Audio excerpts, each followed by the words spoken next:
gravando aí eu mando para vocês o link depois, tá? Muito obrigada. Então, ó, mas se quiser começar, vai firme e eu vou autorizando as pessoas. O que você acha, Blanca? Espera mais um pouquinho ou a gente começa? Já tem 50 pessoas. Você que manda. Eu obedeço. Eu dei para uma residente minha o link, tudo bem? Para todo mundo. Lógico, fez muito bem.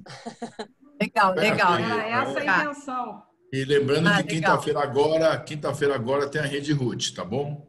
Se alguém não tiver, me fala, por favor, e a gente manda o link da Rede Root. E à noite a gente vai ter uma live de Kawasaki, tempestade de citocinas e síndrome hiperinflamatória da Sociedade de Reumato do Rio, mas é do pessoal da pediatria. Ó, quando você quiser. Nessa quinta-feira. Quando quiser. Podemos passar, Adriana? Tá. Acho que eu vou começar então, gente. Tá, pode começar. Tranquila e eu tô aqui na moita. Tá, obrigada. Boa noite a todos. Agradeço muito a presença de vocês, dos que ainda vão entrar. Foi muito bom a gente estar aqui junto para compartilhar esse assunto que é de interesse de todos, os highlights, o popurrí do Congresso EULAR recente desse ano, que foi online. A Blanca assistiu, acho que outras pessoas também. E ela vai passar aqui um pouco para a gente do que ela assistiu das palestras, dos abstracts. Acho que vai até apresentar algum apanhado dos trabalhos dela. Agradeço muito a todos, agradeço muito ao Cláudio por ceder a plataforma, por coordenar aqui junto com a gente. Agradeço a presença de todos. Palestrante ilustre, a professora Blanca Bica, chefe do Serviço de Reumatologia do Hospital Universitário Clementino Fraga Filho, que é da Universidade Federal do Rio de Janeiro, membro do nosso comitê da SOPERJ. A gente tem tentado, ainda mais nesses tempos de pandemia, fazer um número maior de eventos online, e a gente vai tentar, sempre que for possível, compartilhar os temas mais específicos, que não sejam voltados excepcionalmente para a pediatria, compartilhar com todos vocês. Eu vou tentar começar a fazer isso nas próximas reuniões. Blanca, muito obrigada pelo aceite, por preparar todo esse popurrí, né, como você mesmo disse, do EULAR. Vou só pedir para todos agora deixarem, por favor, as câmeras e principalmente os microfones no mudo, para só ficar a Blanca, para não ter interferência no áudio, tá? Por favor. E agradeço muito novamente a presença de todos, a Blanca e ao Cláudio. Eu acho que as dúvidas a gente pode ir colocando no chat e no final abrir, né, o microfone, né, Blanca? Sim, com certeza. Com certeza. Vamos trocar, sim. Vamos entre amigos, uma coisa também informal, né, para todo mundo ficar à vontade de tirar as dúvidas no final por escrito ou oral. Tá? Exatamente. Obrigada, Adriana. Eu também quero agradecer o convite de vocês. Eu tinha preparado uma apresentação para os reumatos de adulto, que pediram para que eu apresentasse alguma coisa de reumatologia pediátrica, e aí a Adriana soube e falou, prepara para a gente também e tal. Então eu falei, claro, com o maior prazer, mas não sabia que ia ter uma plateia tão grande. Eu quero agradecer o convite. Cláudio, muito obrigada, e Tereza pela sessão da plataforma. Eu acho que isso congrega mais pessoas. Então, eu fico agradecida pela oportunidade aí da gente poder trocar essas informações que aconteceram no EULAR. É um bate-papo mesmo, vocês podem, se quiserem, fazer as perguntas, se eu puder responder. Na verdade, o EULAR foi pela primeira vez virtual, né, frente a essa pandemia. Foi realmente um susto, acho que para todos os organizadores. Isso foi um frequente em todas as aberturas de mesa, dizendo que como vão todos, que estejam bem de saúde. Realmente foi uma mudança total de perspectiva, né, de um evento desse porte. Então, eu vou compartilhar minha tela aqui para a gente começar, para não me alongar muito aqui. Deixa eu, então, aqui...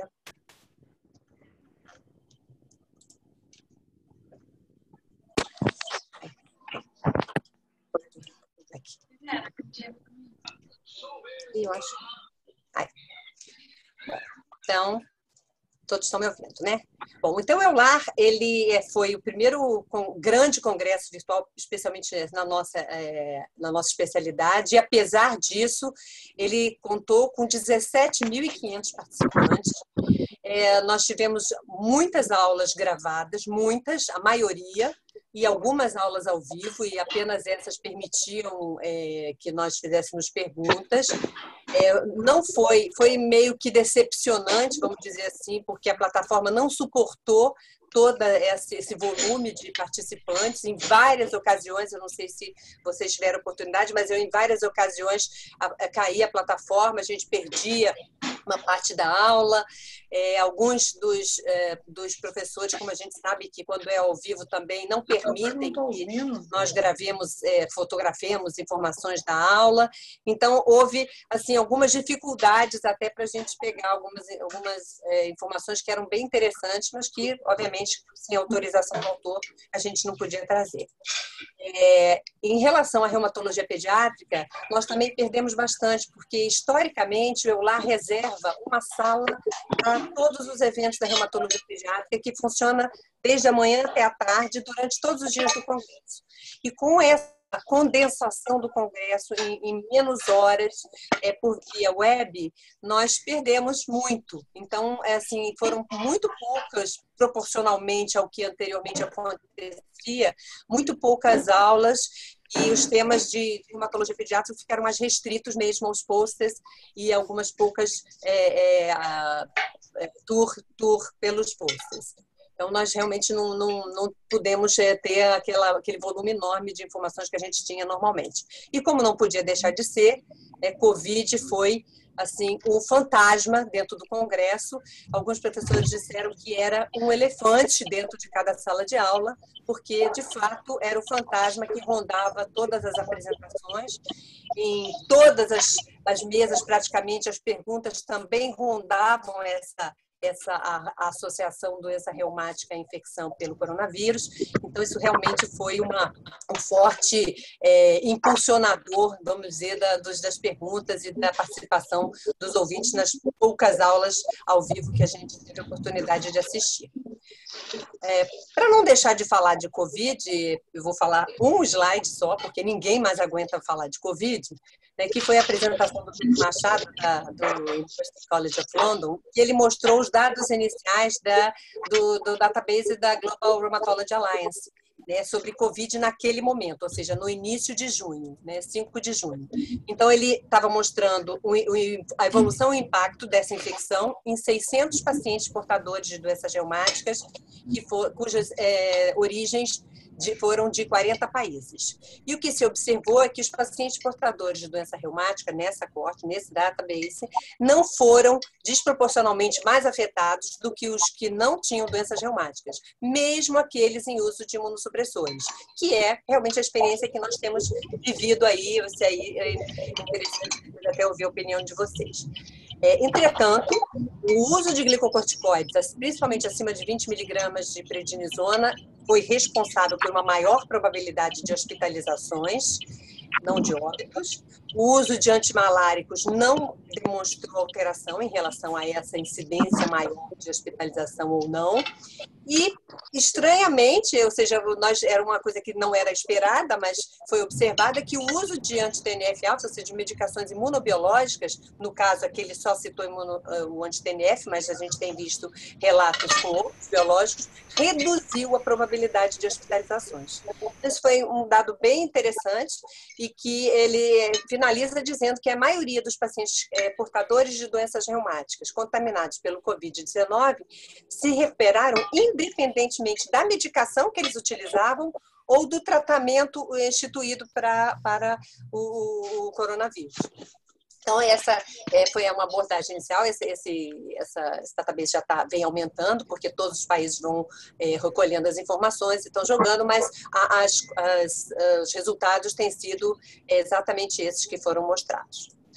Passando especificamente para a parte de reumatologia pediátrica, nós tivemos 2 mesas muito importantes, que foram basicamente as que aconteceram durante todo o congresso. Uma sobre a IJ sistêmica e tentando até fazer uma correlação entre biomarcadores e atividade de doença em evolução e resposta terapêutica, que foi essa mesa que foi coordenada pelo Benedetti, lá de Roma. E uma outra mesa que foi sobre tratamento, o Treat to Target, que a gente vai falar um pouquinho a seguir. Bom, a IJ sistêmica, todos sabemos que tem uma fase inflamatória, que é mediada pela imunidade inata e que muitas vezes os pacientes trazem dificuldades diagnósticas quando eles não têm artrite no início, chamando a atenção para como nós podemos, é possível que nós retardemos o tratamento, uma vez que você não tem esse quadro fechado, fica sempre aquele diagnóstico de exclusão para diferenciar com infecção ou doença inflamatória, autoinflamatória. Então, o objetivo dos estudos que foram mostrados pelo Dr. Tiltfol, que é do grupo alemão, foi exatamente avaliar se existem marcadores que poderiam nos auxiliar do ponto de vista clínico, para reconhecer mais precocemente essa doença e não perder essa janela de oportunidade de tratar precocemente e impedir a passagem para aquela fase mais tardia, em que a gente já vai ter envolvimento articular com um possível dano definitivo, ou pelo menos temporário, mas que leva, então, a uma agressividade, necessidade de uma agressividade maior no tratamento. Então, isso foi o tônus dessa mesa. Então, ele falou sobre os biomarcadores para o diagnóstico precoce de AIJ, sobre os biomarcadores que poderiam nos ajudar no diagnóstico da síndrome de ativação macrofágica associada à AIJ, e os biomarcadores que podem nos predizer para o curso da doença, mais benigno ou não, que podendo evoluir com complicações graves, e mais uma vez ele falou da síndrome de ativação macrofágica, e a resposta ao tratamento. Então, esse foi um dos professores que deram aula, que assim realmente pediram que nós não copiássemos os slides, então eu obviamente não copiei isso, ele citou o artigo e eu puxei a informação, em que ele mostra que já esse artigo em 2019, ele, através de estudos de proteômica, ele tenta diferenciar através das proteínas de resposta inflamatória e citocinas pró-inflamatórias, qual seria o comportamento dessas proteínas, dessas moléculas, naquele paciente que tem artrite idiopática juvenil com curso sistêmico, e naqueles que têm um curso poliarticular, ou seja, que já está, as manifestações sistêmicas já passaram e você está com aquele curso poliarticular. E mostra, então, que é possível, através desses estudos, demonstrar qual seria a evolução desses pacientes. Então, se você tem um paciente que está fazendo o diagnóstico nesse momento e ele apresenta, por exemplo, este padrão, nós vamos ter, então, um paciente que tende a evoluir com uma agressividade do envolvimento articular e com dano tardio mais precocemente, ou pelo menos durante a sua evolução, dependendo do tratamento instituído. Então, várias proteínas e moléculas de inflamação foram avaliadas e a gente pode ver que mesmo nos quadros de infecção, em todas elas, nós temos uma diferença significativa em relação aos níveis desses marcadores em relação à IJ sistêmica, que se mantém elevada em todos eles. Até mesmo na forma poli, em que nós também temos diferenças significativas entre esses valores, eles ainda assim são superiores, mesmo sem as manifestações sistêmicas, aos quadros de infecção. Portanto, se nós tivéssemos a acessibilidade a essas dosagens, talvez, no início do quadro, isso poderia nos ajudar a, primeiro, fazer um diagnóstico mais precoce e, segundo, atuar de maneira mais agressiva, dependendo da apresentação desses marcadores. Então, foi bastante interessante. Da mesma maneira, ele mostra, em relação à síndrome de ativação macrofágica, que a atividade da adenosina deaminase 2, ela também está muito aumentada nos pacientes que apresentam a síndrome de ativação macrofágica secundária à artrite idiopática juvenil sistêmica.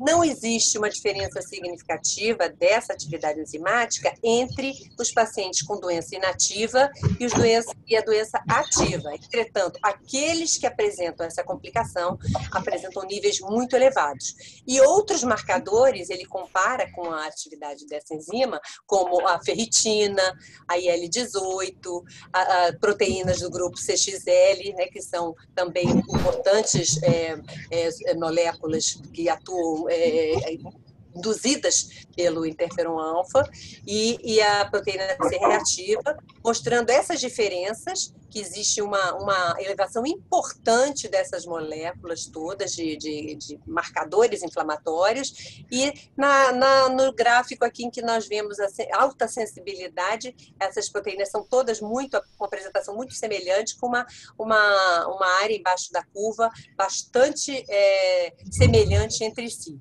Então, essas moléculas todas poderiam também nos ajudar a pensar na possibilidade desses pacientes evoluírem de maneira mais agressiva, teriam uma chance maior de evoluir com síndrome de ativação, com a síndrome de ativação macrofágica. Em relação a essa complicação comparada com as formas primárias, nós vemos que essas mesmas proteínas, essas mesmas moléculas e citocinas, IL-18, o grupo de proteínas SCA12, as quimiocinas do grupo CXCL 9, 10 e 11, elas também estão muito mais elevadas nos pacientes que apresentam a SAM associada à forma sistêmica da doença. E nos controles nós temos 0, praticamente. Na forma primária, elas também são significativamente inferiores às formas secundárias à ativação macrofágica e mesmo infecção.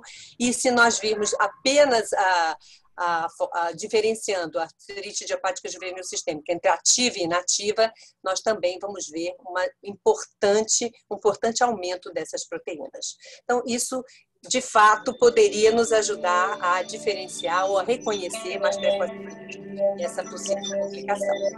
IL-18 é, sem dúvida nenhuma, um marcador importante de ativação da imunidade inata, se mostrando um biomarcador para a síndrome de ativação macrofágica secundária à IJ sistêmica, e nós vemos que, se compararmos a doença ativa com a doença inativa, nós vamos ver que existe uma diferença importante, e pacientes que, mesmo com doença inativa, se tiverem tido história prévia de síndrome de ativação macrofágica, também demonstram uma importante elevação desse biomarcador. Mostrando, então, que essa ativação sistêmica, com liberação de produtos inflamatórios, dumps endógenos, proteínas do grupo S100, ativação de L1-beta e L6, levando a ativação de L12, pode culminar na ativação, então, dessas proteínas, dessas quimiocinas, complicando com a ativação macrofágica. Ou seja, importante papel dessa citocina, não só na atividade da doença, mas também nas complicações da IJ. Esses marcadores, essas quimiocinas, elas acompanham a atividade da doença. Então, elas são extremamente elevadas quando existe ativação macrofágica, mas ainda elevadas quando a doença está ativa. E aqui à direita nós vemos o relato de um paciente que apresenta episódios recorrentes de síndrome de ativação macrofágica e mostrando, então, o comportamento dessas moléculas, como é que elas se elevam e decrescem à medida em que existe atividade e a presença dessa complicação. Então, e mostrando, então, que essa IL-18, a linha da interferon, é uma via importante de ativação dessa complicação da síndrome de ativação macrofágica. Em estudos de pacientes portadores de doença de Still virgens de tratamento, ou seja, virgens de biológico, esses pontinhos vermelhos são quais são essas moléculas que estão elevadas em pacientes sem tratamento. Nós vemos que praticamente todas elas, né, IL-6, IL-18, proteínas do grupo 100A12, essas quimiocinas, C9, C10, C11, interferon, gama, então isso tudo está elevado. A única que não está é a proteína ligante do IL-18. Então, esse tipo de paciente, ele pode apresentar uma boa resposta à utilização de medicamentos precocemente, uma vez que, principalmente ligados à anti-interleucina 1, porque eles poderiam responder melhor ao tratamento. E aqui é exatamente esse desbalanço entre a IL-18, né? Então, o estímulo da IL-18, que vai ativar interferon gama, liberando quimiocinas desse grupo CXCL 9, 10 e 11, eles podem, além de serem estimuladores dessa complicação, quanto mais desviado o braço da balança para a esquerda, melhor a resposta aos inibidores de IL-1. Quanto mais tardia, ou seja, quanto mais ativada essa via inflamatória, menor vai ser a resposta aos inibidores de IL-1 e provavelmente também ele cita que provavelmente outros inibidores também de IL-6 e IL-17 também teriam uma resposta ruim. Tá? Em suma, existem marcadores que nos ajudam para o diagnóstico precoce da doença GISTIL, né, da RJ sistêmica, nessa fase inicial de autoinflamatória, em que ainda não existe uma artrite franca, e aí seriam, então, essas proteínas do grupo SC, especialmente MRP8, 14 e a IL-18. Em relação à síndrome de ativação macrofágica e a linfocitose hemofagocítica, nós também temos marcadores que são essas mesmas proteínas, IL-18, além daquelas que a gente utiliza na prática, como ferritina, interferon gama a gente não utiliza no dia a dia, mas também estariam aumentadas, e a atividade da ADA2. Os marcadores mais específicos para a síndrome de ativação macrofágica ligada à artrite idiopática juvenil sistêmica seriam o IL-18 e CLX, CL9, 10 e 11, que estão dentro desse grupo de proteínas que são liberadas por macrófagos, monófagos, que estão aí presentes no citossol da célula e que seriam, então, esses marcadores presentes quando existe essa complicação. Pacientes que apresentam essa ativação da imunidade inata demonstrada por esses marcadores anteriormente citados podem ter uma melhor resposta às terapias anti-inflamatórias utilizadas ao tratamento, na verdade, com esses inibidores de citocinas, se tratados precocemente. E um desbalanço entre esse eixo, como nós vimos, isso pode afetar a resposta se nós deixarmos que esse eixo se desvie muito para a direita, ou seja, já com ativação importante, então, do interferon gama e, em última análise, IL-18. Então, levando, então, ao maior risco. Esse foi uma aula bastante densa, em que ele apresentou esses resultados e diz que na prática ainda não existe, mas ele tem um laboratório em que eles estão começando a desenvolver técnicas para que isso possa ser utilizado do ponto de vista prático. A segunda aula foi na verdade, mesa, não foi a aula, foi a segunda mesa, foi a respeito do tratamento, da abordagem também da doença de GISTIL dentro dessa mesma linha, em que o Dr. Fabrício Benedetti de Rome foi o chair da mesa, e que, então, ele chamou a atenção de que desde 2012, mais ou menos 2014, em que começaram os trabalhos a respeito do uso da anti-L6 e do anti-L1 para esses quadros de artrite idiopática juvenil sistêmica, nós tivemos um boom, né? Ficamos muito felizes porque, afinal, nós temos agora um tratamento para essa forma grave de doença que apresenta esses quadros inflamatórios que podem evoluir muito mal.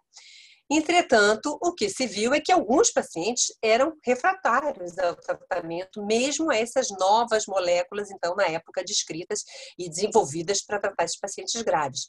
Então, esses pacientes necessitavam doses altas ainda, não se conseguia baixar o glicocorticoide desses pacientes, evoluem com uma sinovite bastante persistente, levando à destruição, podem evoluir com doença intersticial pulmonar e, frequentemente, algumas casuísticas demonstram síndrome de ativação macrofágica, essa complicação grave da forma sistêmica da doença, até com quadros recorrentes. E o que nós temos a fazer nesse tipo de paciente que não responde a essas armas que nós temos no dia a dia? Então, nós podemos fazer injeção interarticular repetidas, tentando segurar aquelas articulações mais que ficaram ainda inflamadas, que não responderam à medicação. Existem alguns serviços que utilizam doses ainda maiores de IL-1 e IL-6. Inibidores de IL-18 vêm sendo desenvolvidos ainda em fase inicial de estudos, isso ainda não está do ponto de vista clínico.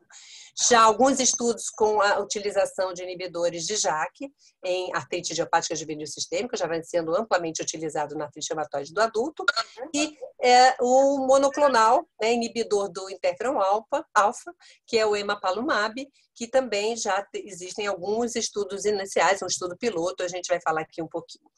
Nós sabemos que pacientes com artrite idiopática juvenil sistêmica, muitas vezes não conseguem atingir o que nós gostaríamos, que é a doença clínica inativa.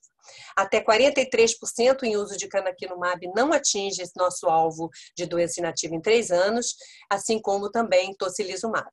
E mais da metade não consegue descontinuar o glicocorticoide, o que para nós que lidamos com crianças é um problema extremamente grave, né?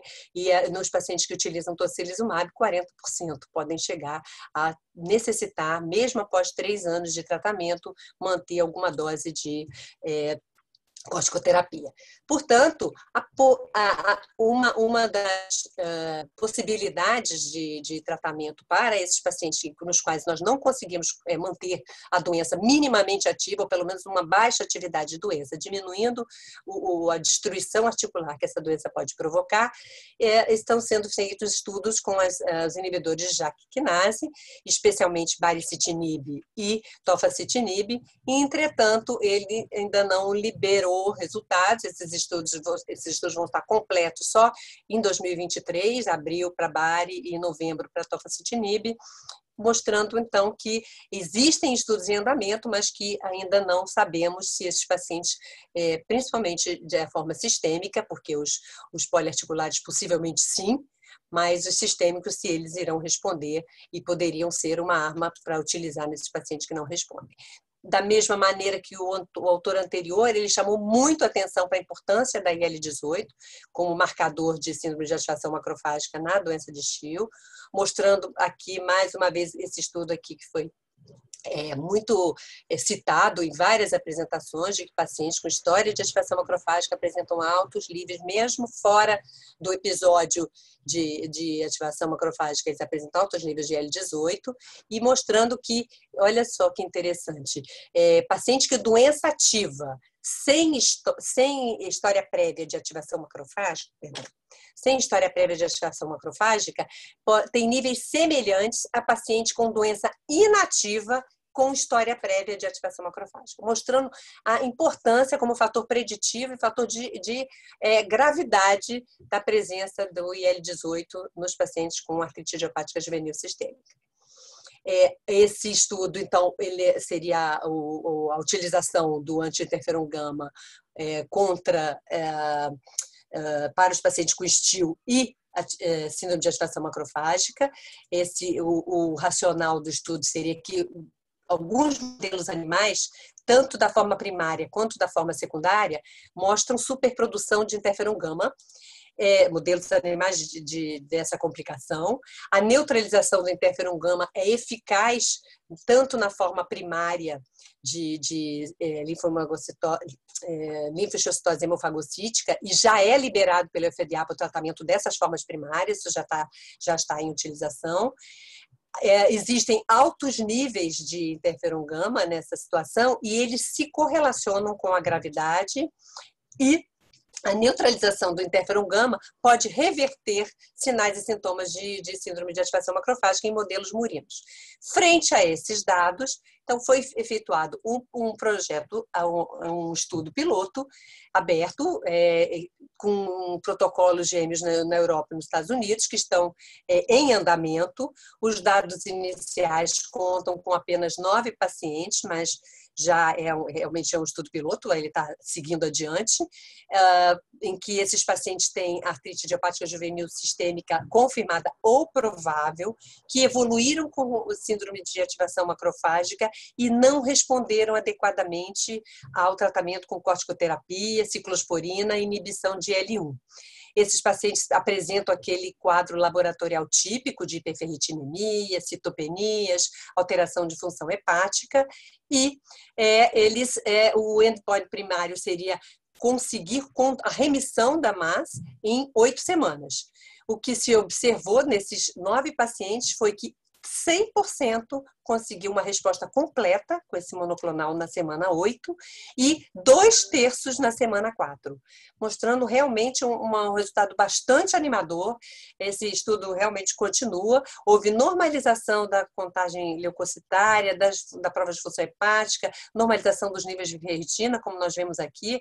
Isso, a utilização, então, do emapalumab logo no início do quadro, mostrou, vocês vejam, na primeira semana, a normalização dos níveis de ferritina, as plaquetas sobem, dedímero, as alterações de função hepática, realmente mostrando que pode ser uma droga de bastante auxílio nesses quadros graves.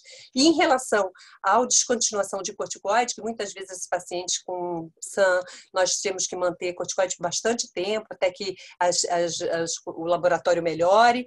O que se observou com esse monoclonal foi que já na primeira semana, eles utilizavam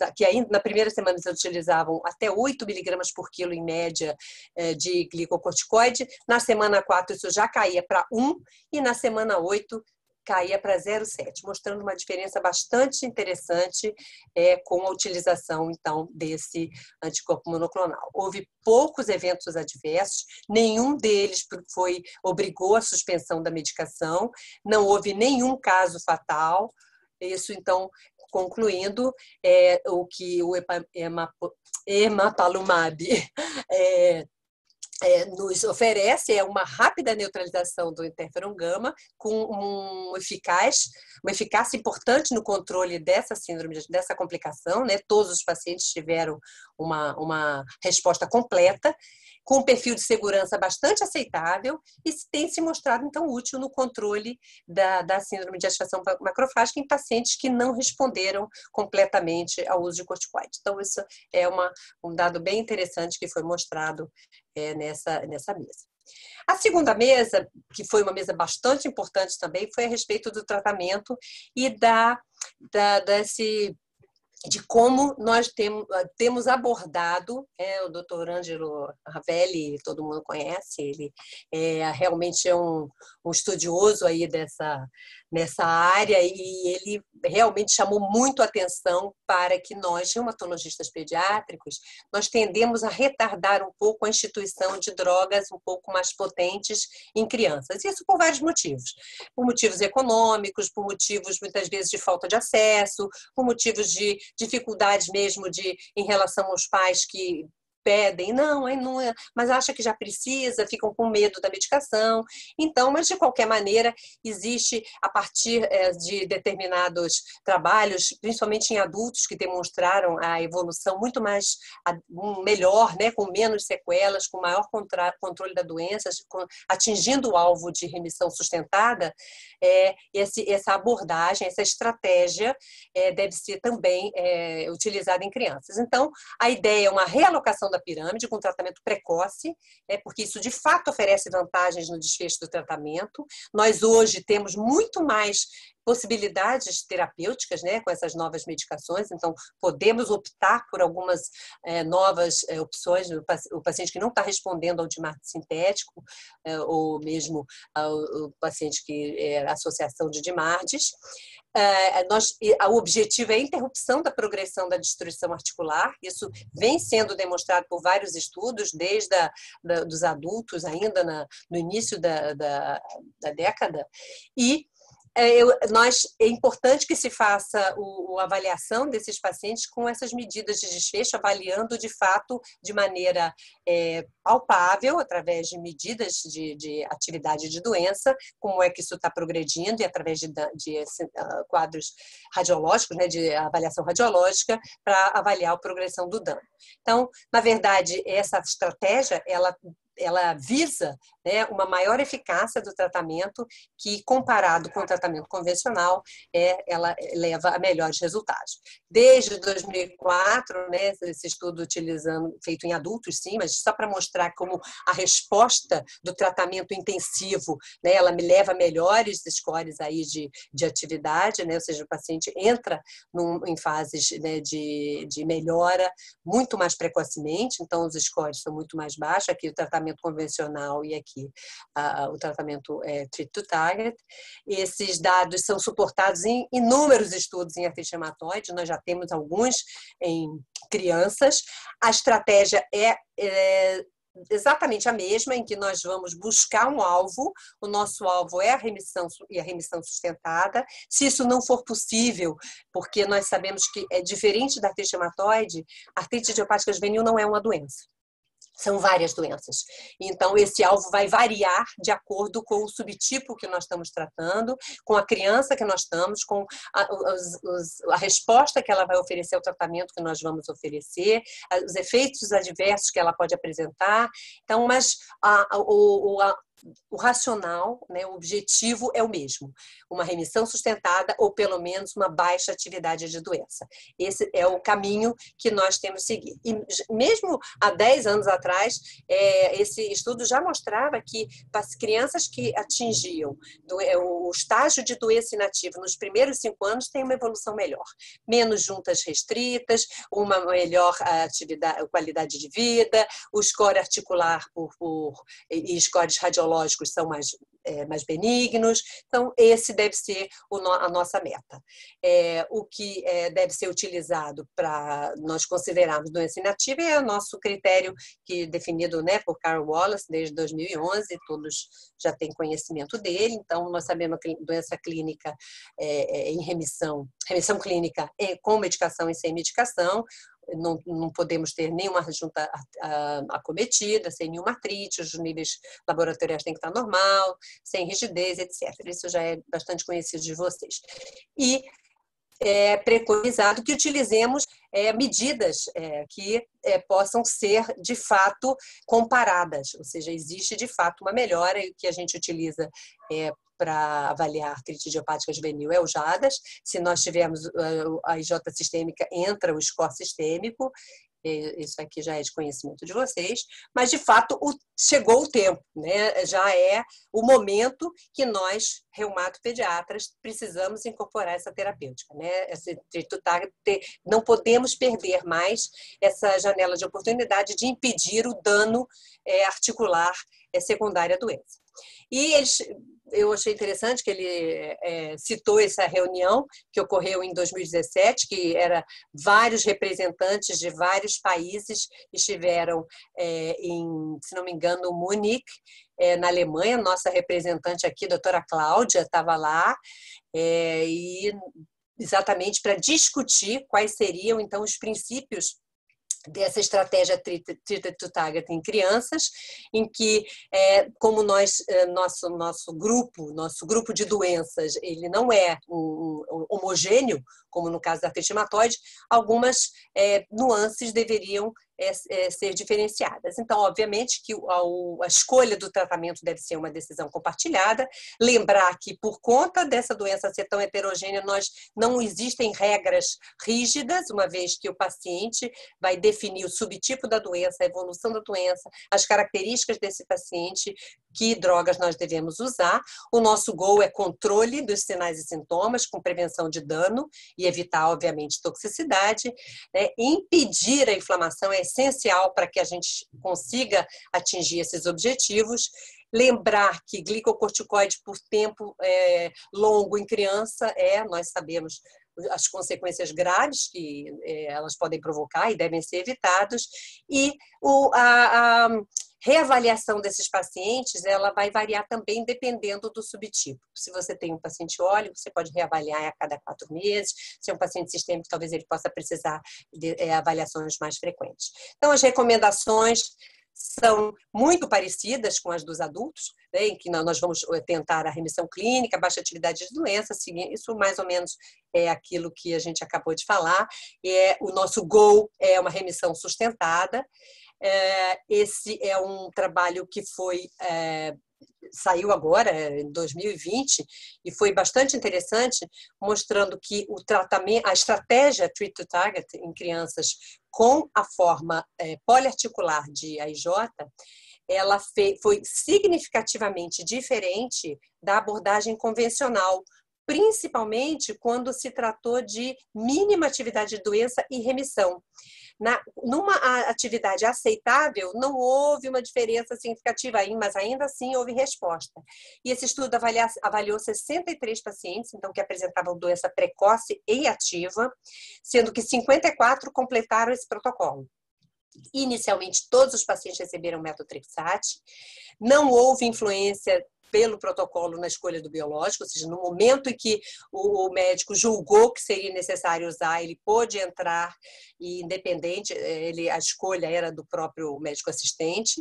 E esses pacientes que fizeram parte do estudo foram comparados com uma coorte alemã, né, do registro alemão no Biker, com 162 pacientes também portadores de AIJ poliarticular.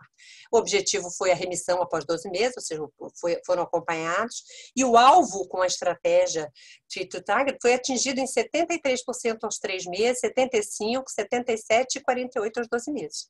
Mais pacientes nesse tipo de abordagem agressiva atingiram a remissão pelo JADAS, vocês veem o 48% comparado com 32%, mostrando então que essa estratégia é superior ao tratamento convencional em pacientes com AIJ poli. Interessante também que 50% atingiram seu alvo sem usar biológico, ou seja, não foi necessário utilizar biológico em todo mundo. E após 12 meses, os pacientes desse grupo que receberam biológicos, obviamente, eles receberam biológico mais frequentemente, até porque foram tratados com o objetivo de atingir o alvo com 6 meses e com 12 meses em remissão completa. Então, foi um dos estudos que, em reumatologia pediátrica que demonstra que essa abordagem deve ser seguida por nós, né? Então, o conceito é factível para nós e superior ao tratamento convencional. Isso vai minimizar as consequências da doença na infância, da AIJ, e na vida futura. Aqui, como ele citou também a comparação com os scores de adulto, eu resolvi colocar isso aqui porque a primeira vez que eu pedi um biológico para a nossa Secretaria de Saúde, primeira vez, assim, há alguns anos atrás, quando eles começaram a exigir valores de scores de atividade, eu tentei colocar o JADAS. E aí a resposta foi, que isso, você tem que usar DAS 28, ou CDAI, ou SDAI, porque eles nem sabem o que é isso, né? Então, é interessante a gente dizer que nós, na prática, a gente acaba que precisa usar isso aqui quando a gente precisa entrar com scores de atividade, mas, de fato, não são os scores que deveriam ser utilizados em criança. Até porque as definições de remissão são distintas. A gente utiliza a demissão de Carl Wallace, eles têm uma outra remissão, então, no caso, eles têm baixa atividade de doença pelo DAS, então, são diferentes. Então, mostrando essa comparação. E se nós compararmos a estratégia da artrite reumatoide com a artrite idiopática juvenil, o que vai diferenciar é que nós temos um grupo bem diferente de doenças, então as nossas abordagens não são únicas, como eu disse, primeiro isso não existe para nós, porque vai depender de cada subtipo. Lembrar que a manutenção de glicocorticoides por longo tempo deve ser desaconselhada, sem dúvida, e em todos os pacientes, o que nós devemos perseguir é 50% de melhora com 3 meses e atingir o nosso alvo para aquela criança com 6 meses. Se houver, se a criança tiver manifestações sistêmicas, no caso da AIJ sistêmica, nós temos que controlar as manifestações sistêmicas até mesmo o nosso alvo dentro da primeira semana após o início do tratamento. Então, o início mais precoce do metotrexate, uma ampla utilização dos corticoides interarticulares e a introdução mais precoce dos demais biológicos seria o resumo disso que a gente está falando. Atingir a remissão, buscando o alvo, que é remissão completa para a maioria, se não todos, os pacientes portadores de AIJ. E quais são as barreiras que nós temos? Primeiro, é que nós mesmos, às vezes, temos uma relutância em utilizar essas medidas formais de medir, né? essas medidas para medir a atividade de doença, né? Esses instrumentos. Existe uma dificuldade de aplicação dessas estratégias em países de baixa renda, né? Não são todos os nossos pacientes que conseguem. Felizmente, a gente tem conseguido pelo Ministério da Saúde, mas existem pacientes que não conseguem alcançar esse tipo de tratamento. As comorbidades podem atrapalhar a adaptação ao tratamento, pacientes que apresentam infecções, que apresentam outras complicações, pacientes portadores de síndrome de Down que têm complicações infecciosas, então isso pode atrapalhar. Medidas muito rígidas também podem trazer efeitos adversos, a gente tem que estar atento também para não atropelar. A impressão dos pais, isso é uma coisa que ele chamou a atenção, foi bem interessante, que quando você vai fazer a pesquisa de medidas, está com dor, com as articulações dolorosas, articulações edemaciadas, isso às vezes, os pais, qualquer dorzinha que a criança queixa, eles acham que isso poderia ser atividade da doença. Então, isso às vezes pode atrapalhar a nossa avaliação. E a indefinição entre se é importante, se nós vamos valorizar que clinicamente isso a criança está com doença inativa, ou nós vamos nos basear em métodos de imagem. E à frente eu vou falar de alguns posters que foram apresentados em relação a isso, que são bastante interessantes para nos ajudar a definir remissão clínica e remissão baseada em imagem. E também nós não temos orientações fechadas a respeito da redução ou suspensão das medicações. Então, essas são algumas dificuldades que nós vamos ter na implementação dessa estratégia, mas eu acho que foi bastante importante, ele frisou bastante de que nós devemos, de fato, atuar mais precocemente, de maneira mais firme. Bom, vou passar então para os posters. Agora sim vai ser um verdadeiro pupurri, né, em que nós tivemos vários posters, pouquíssimos posters que foram comentados. A maioria foram só apresentados no site. Então, esse foi um trabalho que foi apresentado pela doutora Emily Brunner, né, que avaliou a resposta do abatacept em pacientes com EJ de curso poliarticular. Foram avaliadas 219 crianças entre 2 e 17 anos, sendo que 46 entre 2 e 5 e 173 entre 6 a 17 anos. E ela fez toda uma avaliação, tanto clínica quanto de atividade de doença, com scores, com número de articulações afetadas e tal, e concluiu que crianças com curso poliarticular, portadoras de EJ com curso poliarticular em uso de abatacept podem atingir, e nesse caso dessas 219 crianças, podem atingir o controle clínico da doença nos primeiros 6 meses de tratamento, e a grande maioria mantido por 2 anos, mostrando uma boa experiência do uso do abatacept, no caso aqui foi subcutâneo, em crianças, que de repente talvez vocês podem discutir aí qual é a experiência do grupo, mas foi bastante seguro. Um outro pôster que eu achei bem interessante, embora nós não tenhamos ainda aprovação da utilização da anti-IL-17 para crianças, já existem estudos mostrando, então, que pode ser eficaz e seguro no tratamento das formas de artrite idiopática juvenil. E esse estudo foi feito na Rússia.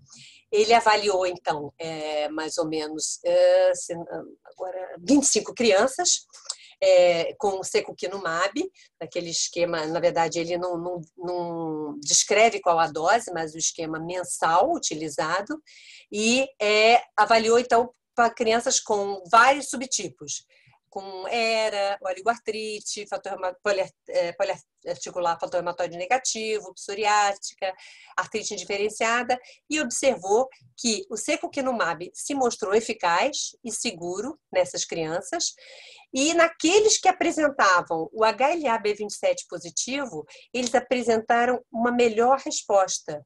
Aqui vocês podem ver antes, no baseline, e após 6 meses de tratamento, a diferença significativa em termos de número de articulações inflamadas, articulações com limitação de movimento, dolorosas e edemaciadas, mostrando então uma diferença bastante importante. E aqui na fotinho também essa criança no baseline, em que ele não conseguia esticar os joelhos, né? Só para tocar o chão ele precisava fletir os joelhos, e aqui também é o sinal da prece, mostrando então 6 meses depois a resposta ao tratamento com o secukinumab. Então, provavelmente vai ser mais uma das armas que nós vamos poder utilizar para o tratamento. Não poderia deixar de falar do nosso amigo Ivan, que é um bravíssimo aí estudioso da esclerose sistêmica, e nós muitos de nós aqui do grupo participamos dessa coorte que criada e alimentada por ele. Então, ele apresentou pelo menos 3 posters, e eu não queria deixar de citar pelo menos, até porque tem vários autores aí que, se estiverem ouvindo, vão se ver aí nesses trabalhos publicados. Então, esse avaliou as manifestações clínico-laboratoriais de 150 crianças com esclerose sistêmica de início juvenil, e tanto na forma difusa quanto limitada, mostrando, então, as diferenças nessa casuística. Então, foi, na verdade, um estudo dessa coorte que aglomera, né, vários países e vários colegas de reumatopediátrica do mundo inteiro. Porque 150 crianças com esclerose sistêmica juvenil é uma senhora casuística, né? E o outro trabalho que ele também apresentou, também sob a forma de pôster, foi a progressão da esclerose sistêmica nessa coorte após 36 meses, que foi bem interessante, que ele estudou as alterações clínicas e laboratorialmente não tinha grandes diferenças, existia um predomínio de meninas, né, como era de se esperar, mas a única alteração que ele observou do baseline e após 36 meses foram as alterações vasculares. Eram 39 crianças com esclerose sistêmica juvenil, 80% da forma difusa e 20% da forma limitada. Esses pacientes foram seguidos durante esses 36 meses, com avaliações semestrais. Após 36 meses, 86% ainda estavam em uso de DMARD e não apresentaram progressão da doença nesses vários aspectos: cutâneos, pulmonar, cardíaco, renal, gastrointestinal, músculo-esquelético e neurológico. Apenas as alterações capilaroscópicas mostraram uma progressão da doença através da avaliação, então, dos capilares. Isso mostra uma boa resposta, né, ao tratamento substituído, no caso, a maioria aqui utilizou metotrexate, mas mostrando que a evolução não foi tão ruim após 36 meses, com apenas alterações capilaroscópicas. Então, foi bem interessante. Bom, a utilização do ultrassom vem sendo amplamente utilizada em adultos. Não existe ainda uma definição sobre se o ultrassom pode nos ajudar em detectar artrite subclínica quando nós estamos tratando pacientes e vamos precisar começar a reduzir as medicações. Ou seja, a grande dificuldade que todos nós, tanto reumato de adulto quanto crianças, mas especialmente crianças, quando mexer, quando é que nós vamos começar a tirar. A criança está ótima, o laboratório está super bem, ela está sem nenhuma atividade clínica, vamos começar a tirar. E aí a gente começa a tirar, aí volta a artrite. Então, vários estudos, vários posters falavam exatamente como o ultrassom poderia nos ajudar. E esse foi um trabalho apresentado que foi bem interessante, que avaliou crianças com AIJ sistêmico e tentou detectar se a monitorização com ultrassom articular durante a tentativa de retirada do metotrexate poderia nos ajudar a detectar uma sinovite subclínica, ou seja, uma reativação da doença. A casuística, então, contou com vários subtipos: 55% era óligo, 22% era polifator reumatóide negativo, 6% fator reumatóide positivo e o restante eram outros subtipos. Então, o início no baseline, todas as crianças estavam com doença clinicamente inativa e também através do ultrassom. Então, foi feito a avaliação clínica e o ultrassom, estavam todos inativos. E aí começou a redução do metotrexate. Inicialmente com 2 semanas sim, uma não, alternando, então, a utilização do metotrexate. E a cada 3 meses se tentava a redução ainda prosseguindo na retirada do metotrexate, sempre com uma avaliação clínica e ultrassom. se estava tudo bem, reduzia mais um pouquinho, passando então aí sim para semanas alternadas, metotrexato sim não. 3 meses de novo, a avaliação clínica e ultrassom, redução até que suspendeu. Tá? E aí, com 3 meses, de novo, a avaliação clínica. O que foi observado? Esses pacientes estavam todos apenas com monoterapia, tá, de metotrexate, e foi considerado a remissão clínica avaliada pelos JADAS, pelos COR-JADAS, tá? E a avaliação utilizou 48 articulações que eram avaliadas pelo ultrassom a cada 3 meses, e mostrou que a presença de sinovite subclínica ela ocorreu em 50% dos pacientes que apresentavam remissão clínica por mais de 12 meses. Ou seja, pode haver uma reativação que nós não conseguimos detectar do ponto de vista do exame clínico. E isso talvez seja uma maneira, um instrumento de nós, antes de tirarmos completamente, conseguimos detectar essa atividade subclínica. Um dado interessante que ele chamou a atenção é que em crianças maiores, especialmente escolares e adolescentes, ele detectou essa sinovite subclínica, especialmente nas articulações dos pés. E aí ele questiona se só houver nas articulações dos pés a possibilidade de uma sinovite de origem mecânica. Por que jogar bola? Por que pula? Por que faz isso? E isso, muitas vezes, é uma dificuldade para nós. Eu tenho um paciente que tem a IJ e é jogadora de vôlei. Aquele punho é trauma constante. Então, ele aventa essa possibilidade. Então, o acompanhamento seria, né, o que a gente talvez pudesse avaliar se isso de fato é atividade da doença ou se é alguma causa mecânica. E, nesse estudo, ele conclui que a sinovite subclínica ela aumenta durante a retirada do metotrexate. Ou seja, nós a velocidade de retirada ela é individual, né? E é meio que empírico, não existe uma regra, mas talvez o ultrassom possa nos ajudar nessa dinâmica de retirada do metotrexate. Então, eu achei bem interessante, acho que essa discussão de ultrassom, ela ainda vai ter muita coisa para nos mostrar. E mais um de ultrassom também que eu achei interessante, que são a prevalência de alterações sugestivas de artrite em crianças que têm apenas psoríase cutânea. Então, ele queria avaliar a prevalência de alterações tanto articulares quanto de entesite, né, através do ultrassom, em crianças com psoríase. Ele avaliou 41 crianças, sendo que dessas 41 crianças, apenas 9 referiam alguma dor em alguns dos locais. Então, mesmo as crianças, e comparou esse grupo com dor do grupo que não apresentava dor.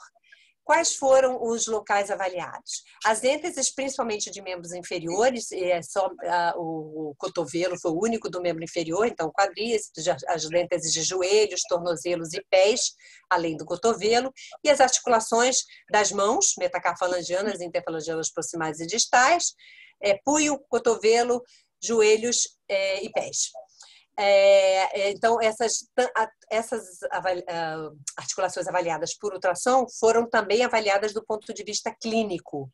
E o que ele observou? Não tinha diferenças importantes aqui em relação à idade, sexo, duração da doença, etc. Não tinha nada de importante entre os grupos sintomáticos e o grupo assintomático, exceto articulação dolorosa, claro, que é esses 9 pacientes dos 41 que apresentavam, e nos achados ultrassonográficos, o que ele observou foi que os pacientes, mesmo assintomáticos, apresentaram entesite.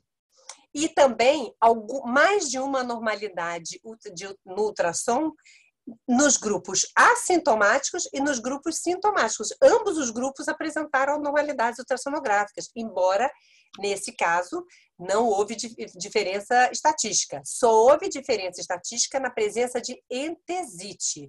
Porém, todos os pacientes assintomáticos apresentaram algum tipo de alteração evidenciada pelo ultrassom. Então, nós temos ainda que entender qual é o significado disso, porque, na verdade, a gente utilizar esse instrumento como marcador de atividade, talvez não seja só ele sozinho para nos ajudar. A conclusão do trabalho seriam que as alterações ultrassonográficas foram mais frequentes nas crianças sintomáticas, como nós vemos aqui, e dentre essas alterações, a mais frequente foi a entesite, que estava presente, lembrando que esses pacientes não tinham artrite psoriásica, nenhum deles, todos eram apenas de psoríase cutânea. Então, foi bem interessante esses achados. Acho que a gente tem que começar a pedir mais, fazer mais para poder aprender mais sobre isso.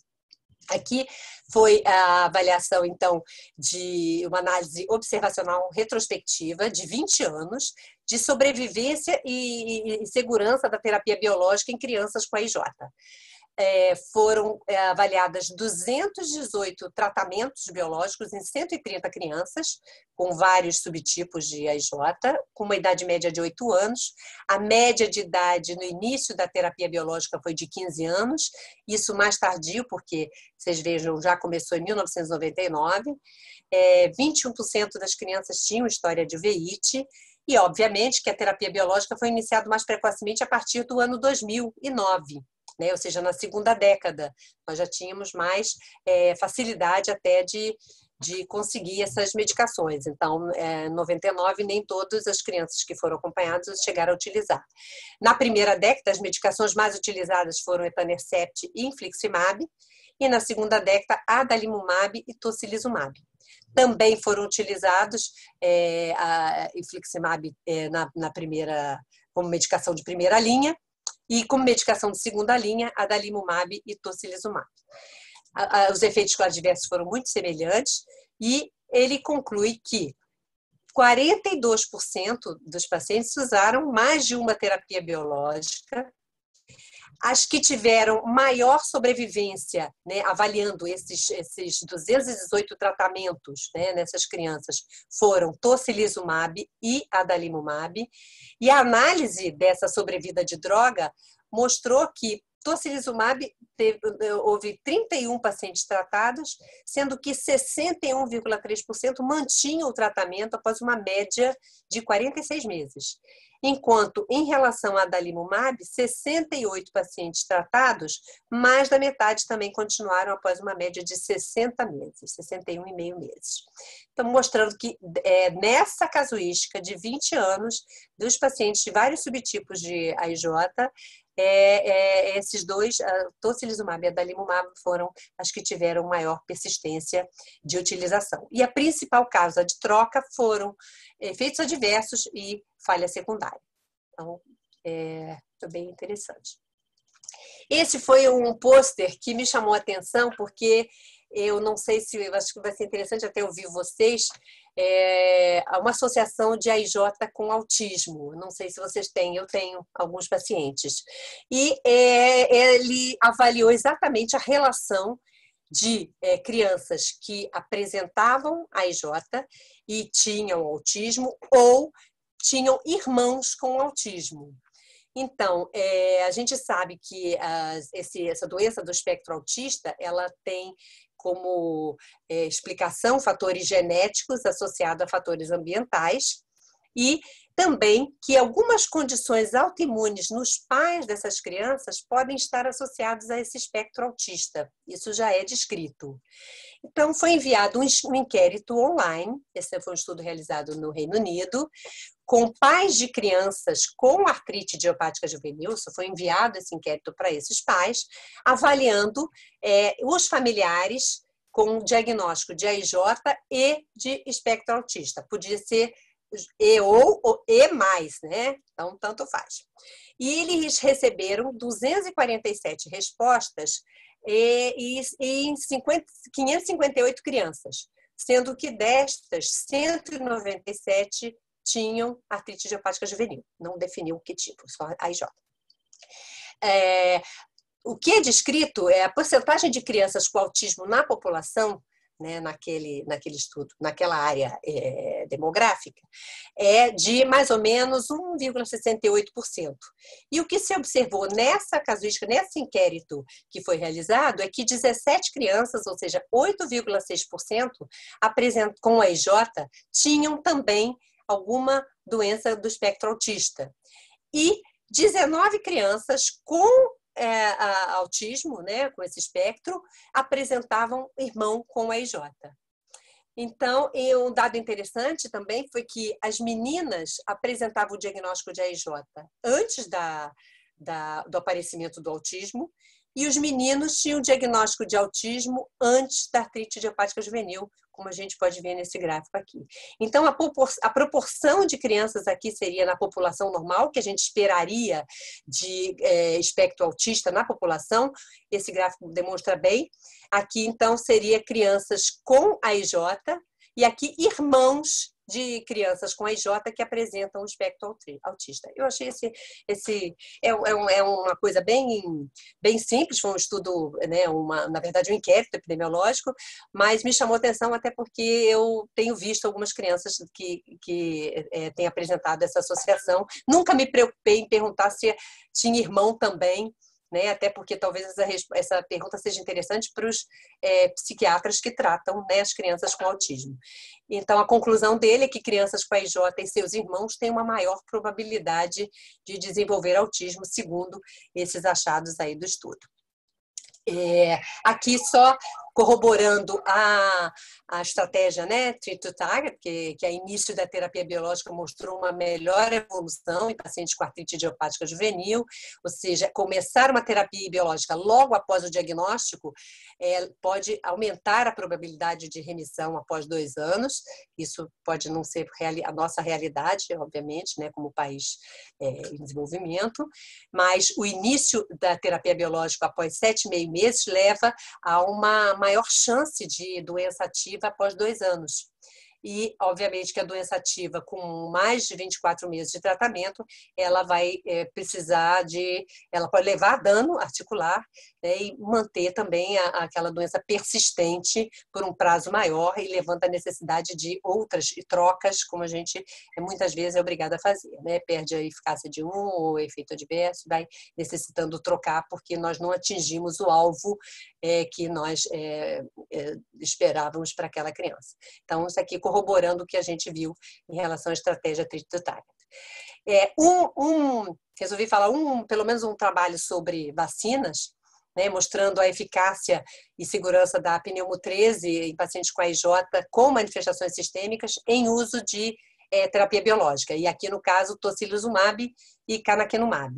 Ele pegou 2 grupos, né, de AIJ, sendo que dividiu em 2 grupos de AIJ sistêmica. 53% estavam em remissão, 25% estavam em atividade. E fez uma dose subcutânea de pneumo 13. Após 4 semanas, e mediu esses anticorpos antipneumocócicos e observou que não houve diferença na viragem, né, da vacina, 67,9% no grupo que estava em remissão de AIJ e 64% na doença ativa. Ou seja, não houve nenhuma diferença em relação à resposta à vacina. E também houve uma redução importante, tanto no grupo em remissão quanto de doença ativa, das infecções respiratórias, aqui em 1 ano, numa evolução de 1 ano, da resposta vacinal, a necessidade de tratamento antibiótico e duração de uso de dias de antibiótico também foi significativa nos pacientes, tanto em remissão quanto nos pacientes com doença ativa. Vocês veem que existe uma diferença significativa, e a retirada, né, do tratamento por conta dos quadros infecciosos diminuiu muito também. Então, nos pacientes com a doença inativa, vocês veem, foi significativa a diferença em relação ao quem tomou a vacina, né, e tanto na doença ativa quanto nos pacientes com doença inativa. Então, a vacina antipneumocócica trivalente se mostrou segura e eficaz também em crianças com a IJ, tanto na fase aguda da doença e durante a remissão. É claro que a gente vai tentar sempre fazer a vacina antes de iniciar, mas se nós tivermos que iniciar esse tratamento, se não foi feito, se a criança já chegou para a gente em uso dessas medicações, é importante mesmo assim vacinar, porque a gente vai conseguir atingir a viragem e a proteção contra a infecção pneumocócica. Esse foi um artigo, eu estou terminando já, sobre os fatores de risco para osteoartrite de quadril, em pacientes com AIJ, né, dados de um centro na Rússia, em que ele avaliou 753 crianças, num follow-up de 10 anos, com vários subtipos de AIJ, né? As variáveis avaliadas foram esse subtipo, a presença de provas de atividade inflamatória positivas, o início do acometimento do quadril, a presença de autoanticorpos, a presença do HLA-B27, o tempo de doença. Ele avaliou marcadores do metabolismo ósseo, já que a gente está falando de osteoartrite, e também tratamento não só os anti-inflamatórios, de MARDs e biológicos, mas principalmente a corticoterapia com dose cumulativa e a via de administração. Desculpe. E o que ele encontrou, que os principais fatores de risco para a evolução, para a deterioração da articulação do quadril em crianças com AIJ foram a manutenção da atividade, caracterizada pelas provas persistentemente elevadas. O grupo sistêmico teve uma maior evolução para a destruição articular, com necessidade até mesmo de terapêutica de artroplastia total do quadril. A presença do HLA-B27 também foi um fator de risco para a evolução da osteoartrite de quadril. Um tempo superior a 5 anos para atingir a remissão da doença, mais uma vez chamando a atenção para a importância do tratamento precoce, de atingir o alvo precocemente. Um tempo superior a 7 anos para o uso do biológico, isso foi um fator de risco para a evolução do envolvimento do quadril. E a redução dos marcadores de metabolismo ósseo, ele verificou que esses pacientes apresentavam níveis baixos de fosfatase alcalina e marcadores de destruição, né, e poucos índices de remodelamento ósseo. Além disso, obviamente, do uso de corticoide sistêmico. Então, mostrando que, de fato, o controle da doença, evitando essas complicações ligadas às variáveis que nós podemos interferir, são importantes, porque, obviamente, que os fatores que já existem, como presença de anticorpos, a presença do HLA-B27 e o subtipo da doença, nós não vamos poder interferir, vamos interferir só no tratamento. Para finalizar, eu achei interessante esse pôster que fala sobre a utilização do tofacitinib na dermatomiosite idiopática refratária. Nós sabemos que alguns pacientes são extremamente difíceis de tratamento, pacientes que apresentam quadros de vasculite, de calcinose, de quadros que são persistentes, crônicos, ulcerativos, de difícil tratamento. E então, esse foi um último pôster que eu, passando, dei uma olhada e achei interessante. Eu acho que pode ser realmente uma possibilidade, já vem sendo utilizado em adulto em várias indicações. Eu, particularmente, até tenho um paciente que de fato, tinha uma alopecia importantíssima pela dermatomiosite, um quadro cutâneo muito grave, e foi iniciado, ele já tem mais de 18 anos, e por isso a gente pôde utilizar, porque não tem, obviamente, ainda a liberação para uso em criança, mas eu achei interessante colocar, não sei se onde vocês têm experiência, eu acho que o EULAR e os eventos que a gente vem estão aí para isso, para nos trazer coisas que nós não vimos ainda, experiências que nós ainda não vivemos, e tentar colocar essas ideias aí para a gente tentar melhorar, né, a evolução e a qualidade de vida dos nossos pacientes. Desculpe pelo ter me alongado, obrigada pela atenção, estou à disposição aí se vocês quiserem fazer algum comentário, se eu puder responder. Obrigada.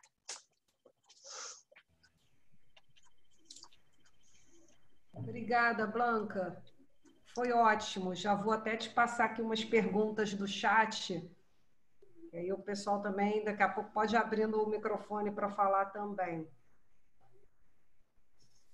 A primeira, Blanca, tá ouvindo? Muito bem, Blanca, parabéns. Muito obrigado, viu? Quer perguntar, Paulo? Não, só estou falando um parabéns aqui para a Blanca inicialmente, que ela conseguiu, ela falou que se alongou, mas ela conseguiu um feito inédito. Só de ela conseguir falar todo esse material nesse tempo pouco, você conseguiu um feito inédito. Parabéns e muito obrigado pelo teu excepcional resumo de toda a história aí. Obrigada, Paulinho. Obrigada. Blanca, 3 perguntas aqui que eu localizei no chat. Uma Sim. é se o paciente, a primeira pergunta, já que tiveram as palestras sobre Covid, paciente com artrite em uso de metotrexato e prednisona, ele tem maior risco de Covid mais grave? Pergunta. Segundo o que tem sido descrito, não tem. Na verdade, a orientação tem sido não suspender os GIMARDs que nós, nem sintéticos e nem biológicos, que os pacientes estiverem utilizando. Em relação ao corticoide, a gente deve tentar manter a dose mínima necessária para controle desse paciente, porque isso sim, como vocês viram, até nas casuísticas de adulto, tem se mostrado um fator que favorece hospitalização, então favorece infecções secundárias associadas ao COVID. Então, a corticoterapia, sim, mas se o paciente está em dose baixa, em utilização de DMARD sintético e biológico, ele não é um paciente de risco para complicações secundárias ao COVID.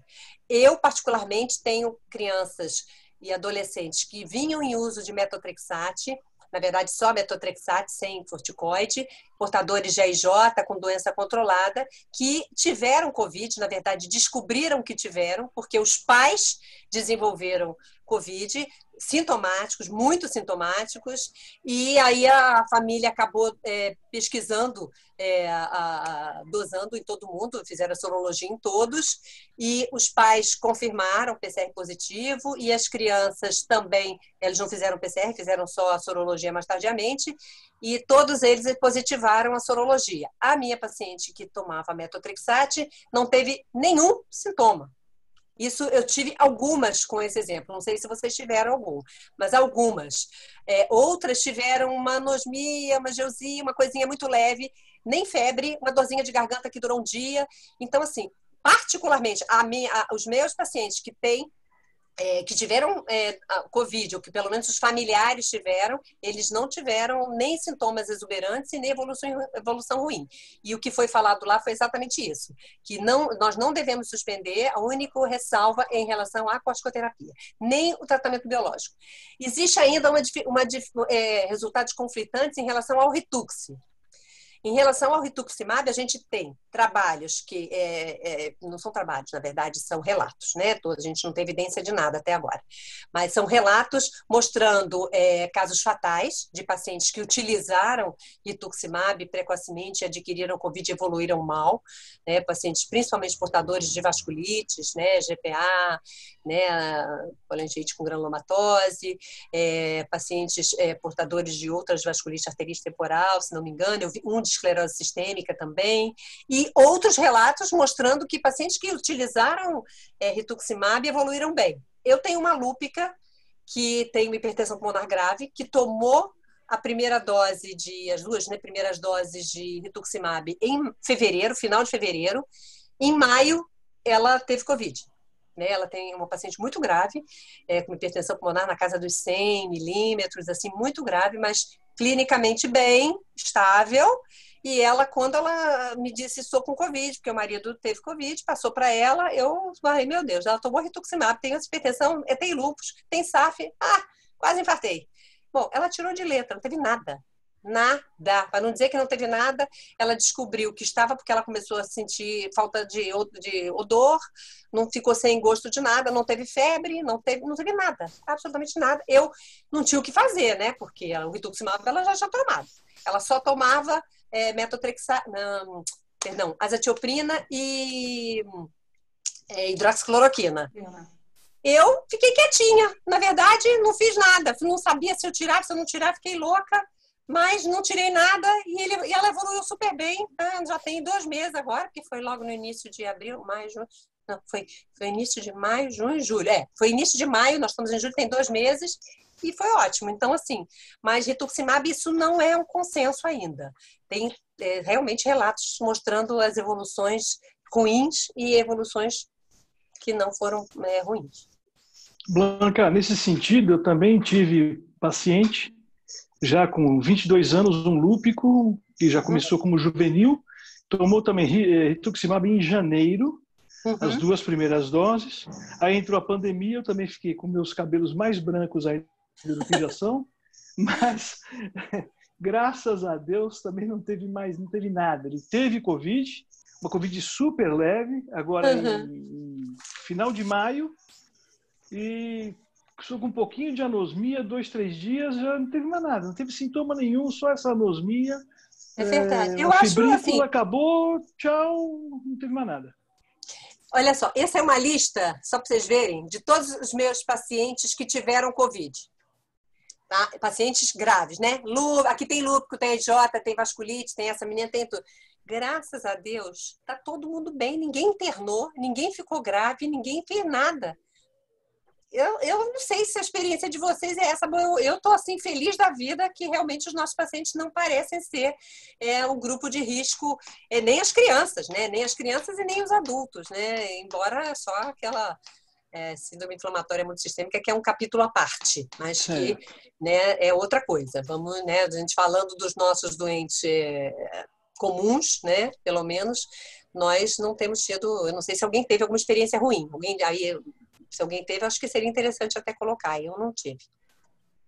Quem quer comentar alguma experiência grave de Covid em paciente com doença reumatológica? Não, eu não tenho uma lista tão grande como a da Blanca, de pacientes de reumatologia pediátrica. Aliás, meus pacientes de reumatologia pediátrica teve esse, do rituximab, mas já estava tomando, que é um lúpus juvenil, né, que já está com 22 anos, esse menino, mas dos restantes, nenhum deles teve outra Covid, não. Tive em adulto, mas também com evolução muito boa. Sabe? Nenhum deles. Gente tomando metrexate, gente tomando cloroquina, nada. Essa semana eu tive um menino de 8 anos que estava muito bem, está ótimo, doença inativa, tomando seu metotrexate subcutâneo, uma dose boa, de 0,7, uma dose boa. Muito bem, obrigada. No dia seguinte da consulta, a mãe me liga, doutora, estou com febre. Ai, meu Deus, está com febre, tá bom. Aí febre, começou a mãe, febre, muita dor no corpo, muita dor de cabeça, aquela coisa, faz o PCR positivo, faz o PCR do marido positivo, faz o PCR da criança positivo. E ele tinha acabado de tomar o metotrexate, né? Simplesmente ele não teve nada. Nada. A mãe ficou ruim, o pai ficou mais ou menos, e ele não teve nada. E ele tinha acabado de tomar. E, felizmente, eu acho que esse efeito imunomodulador das nossas drogas deve realmente atrapalhar o quadro inflamatório que o Covid provoca. Eu acho que esse menino nem tomava hidroxicloroquina, porque... na verdade, né, essa droga que está causando tanta polêmica, a gente, de fato, parece que protege as nossas pacientes, porque as minhas lúpicas que moram na favela da Maré, ninguém teve. Né? Ô, Blanca, o que disseram no Congresso é que o aumento, né, aliás, parabéns, maravilhoso, né? Eu tinha feito as minhas anotações, não tenho nada para completar, está maravilhoso. O que disseram no Congresso, explicando talvez um porquê os nossos lúpicos estão com alguma proteção, é o aumento do interferon, que é a primeira linha nas infecções virais. Antiviral. Na imunidade nata, contra o Covid. E talvez, de alguma maneira, isso proteja os nossos lúpicos. A nossa experiência também é uma criança com imunodeficiência que teve Covid. Pois é, mas interessante, né? Porque isso seria para o lúpico. E os outros? Claro. Né? Então, realmente, a gente ainda tem muito a aprender. Claro. E os pacientes da Onquemato têm internado com os quadros mais graves, né? Que são outro tipo de tratamento, em doses mais altas. Muito mais potentes, lá no hospital. É outro tipo de os hematologistas estão sofrendo, realmente. Estão sofrendo, realmente. Agora, outras perguntas aqui. Sobre o pôster que fez avaliação clínica e ultrassonográfica de AJ, que você mostrou, se ele também correlacionou isso, além de clínica e ultrassom, com o laboratório, na avaliação de doença ativa, se tem isso descrito, não. Não tem. Não tem correlação, não tem. Ele não colocou laboratório, ele colocou só a mesma comparação entre avaliação clínica e laboratorial e ultrassonográfica. Muitos elogios aqui. Outra pergunta é do Carlos, sobre o pôster de esclerose sistêmica do professor Ivan, se ele fez alguma menção de biológico, alguma experiência específica com algum biológico, rituxo, tocilia, na esclerose sistêmica, se tem essa menção a isso. Não, isso a Tereza até pode me ajudar, porque ela também participou de todos esses estudos, mas não tem referência biológico ainda, né, na esclerose sistêmica, né, Tereza? O que os mais gostam e descrevem mais é o tocilizumab, mas nesses estudos acho que não colocaram. Nesses que foram apresentados, a gente ainda não tocou nesse assunto, né? Assim, pelo menos ainda não se levantou a utilização dessa casuística de 150 crianças, ainda não está levantado isso, pelo menos que eu tenha conhecimento. Em relação a essa coisa da sinovicina clínica, assim, para voltar a colocar um metotrexato semanal, eu acho que precisa da ressonância, né, Blanca? Né? É muito bonito o ultrassom, mas assim, eu não voltaria a pensar houve uma atividade, tem que voltar, houve um flare, tem realmente uma ressonância para mostrar até o exemplo da sua criança que jogava vôlei, será que isto é mecânico ou não? Aí acho que não dá para definir pelo ultrassom, né? Ao contrário, Tereza, segundo os radiologistas, a ressonância ela é ótima para demonstrar alteração anatômica, mas ela não mostra função, ela não mostra fluxo, enquanto que o ultrassom ele mostra exatamente aquilo que a gente vê o Power Doppler.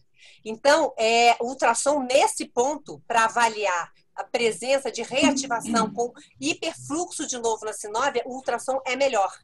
Então, por isso que o acompanhamento tem sido discutido melhor que o ultrassom. Você avaliar dano? Não. Sem dúvida que a ressonância vai ser melhor. Mas avaliar se está em atividade ou não, segundo os radiologistas, a gente tem algumas radiologistas muito experientes aqui, a Clarissa Canella, a Elise Tonomura, que vocês conhecem, eles dizem que a ultrassom é melhor para avaliar exatamente. Por isso, é um exame barato, fácil acesso, não precisa anestesiar a criança, e mostra o Power Doppler que a ressonância não dá. A ressonância, mesmo que você faça o gadolínio, você vai ver uma captação, mas você não sabe se aquela sinovite é antiga ou se ela está recomeçando. Ela só não regrediu ou se ela está começando. Então, segundo eles, em termos de atividade no momento do exame, o ultrassom é melhor do que a ressonância. Enfim. Mais uns comentários aqui sobre essa associação de AJ e autismo, se é a experiência do grupo, se alguém queria mais comentar. Na verdade, alguém tem? Eu tenho 2 pacientes, eu achei interessante porque eu nunca tinha pensado nisso, nunca tinha lido isso. Ninguém tem paciente autista com AJ, nem eu tenho um. Você tem? Eu não lembro, não. Era caso. Eu também tenho só um, tenho um paciente. A gente podia reunir isso, né? Acho interessante a gente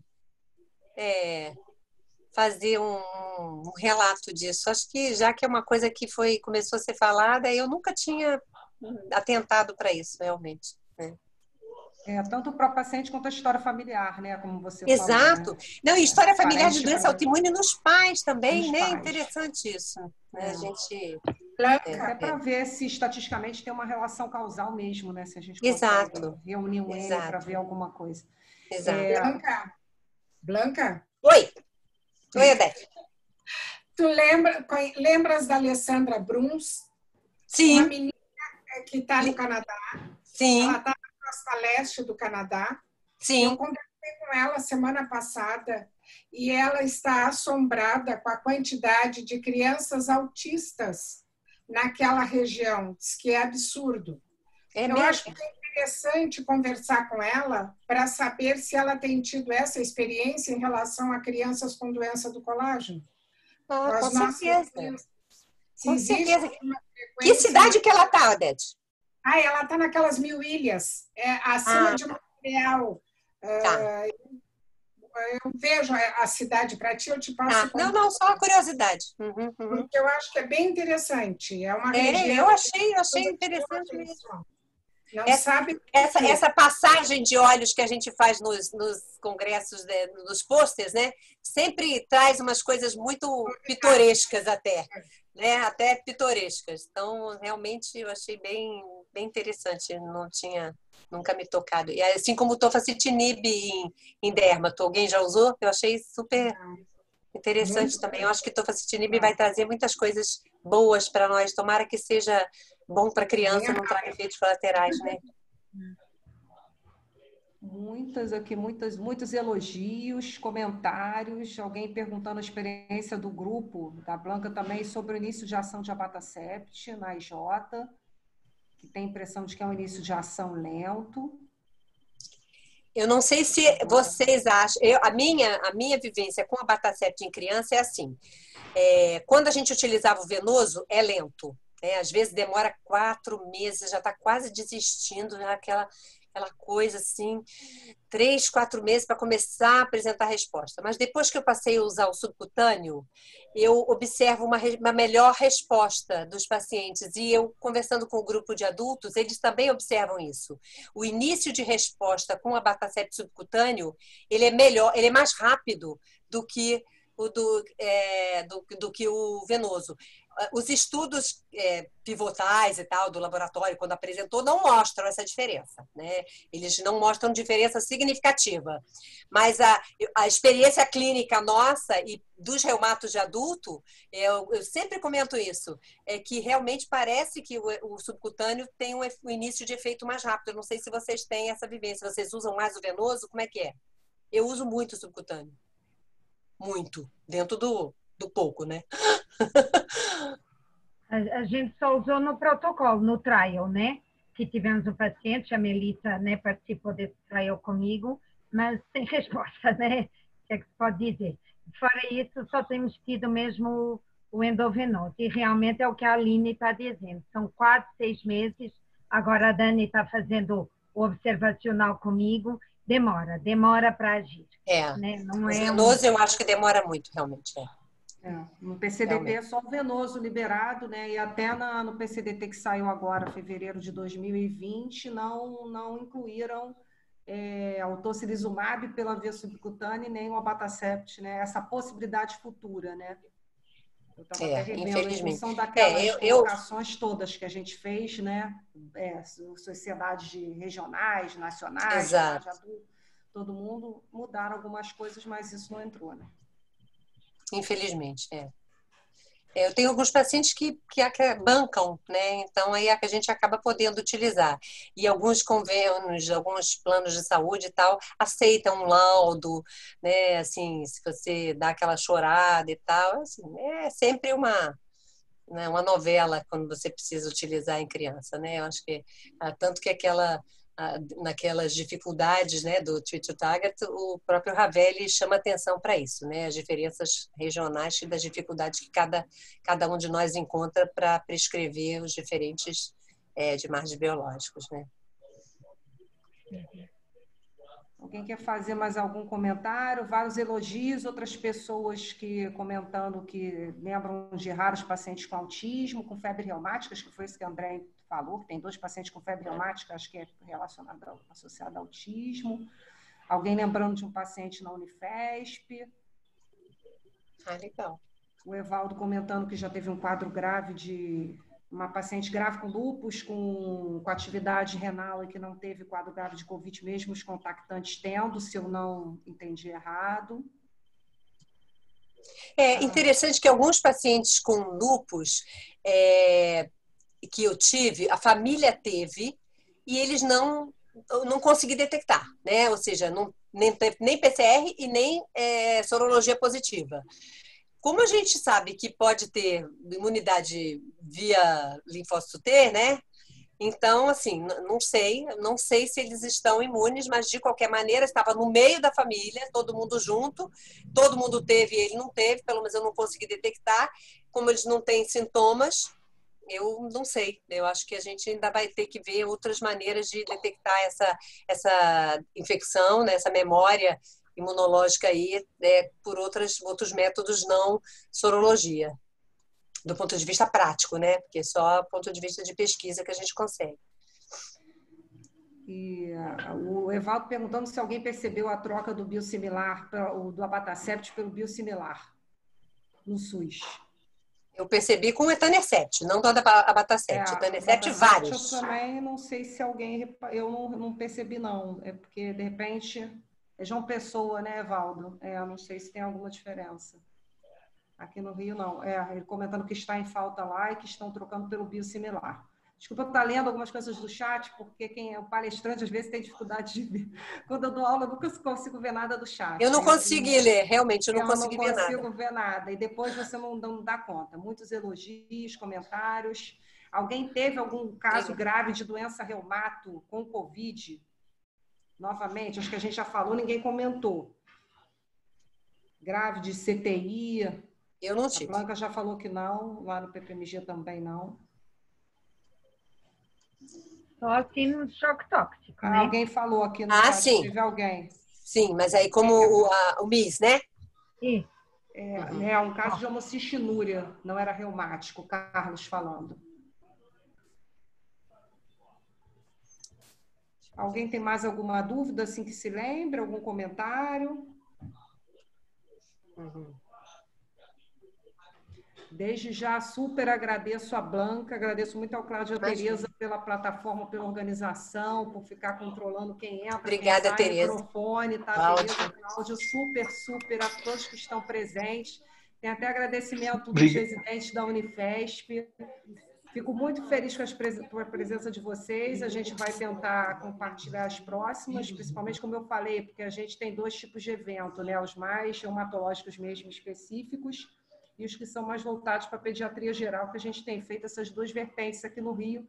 Acredito que todos nós fazemos assim. Então, de repente, os mais específicos a gente vai tentar começar a compartilhar para a gente trocar mesmo, que a gente sempre aprende mais junto, né? Fico muito feliz com a presença de vários de vocês e teremos próximos.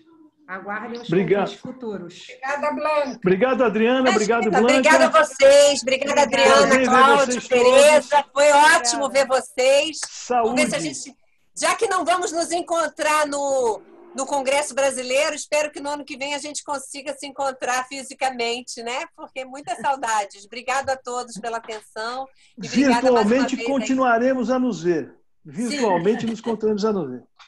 Um beijo a todos, um grande abraço e obrigada se cuidem. Obrigada a todos. Tchau, obrigada. gente. Tchau, obrigado. Obrigada, Tereza. A todos, gente. Obrigado, Adriana, pelo convite e Blanca pela aula. Obrigada a vocês. Tchau. Boa noite. Boa noite.